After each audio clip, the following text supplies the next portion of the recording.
At ito muna tayo sa ating update order para sa ating turquoise box para sa gitar. Okay? Para kay Sir Wildy Perry. Update lang natin siya sa kanyang pinapagawa na turquoise box. So medyo malapit-lapit na po siyang matapos. Medyo kinapos lang tayo sa ating materyales. Ayan.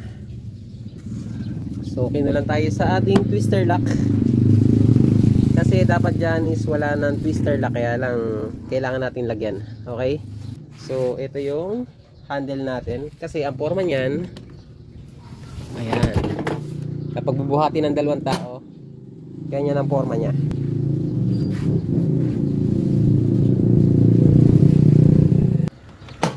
Pwede rin hilahin siya kasi lalagyan pa natin siya ng gulong. Isang bitbitan. So ganito yung magiging forma nyo kapag malapit na kayo lumaban sa tugtugan. So ayan yung pwesto niya, nakatayo talaga siya. Kasi yung ating mga gitara, yung ating mga instrumento na nasa loob is nakatayo talaga siya. So yan yung ating update sa ating ginagawang turquoise box para sa gitara.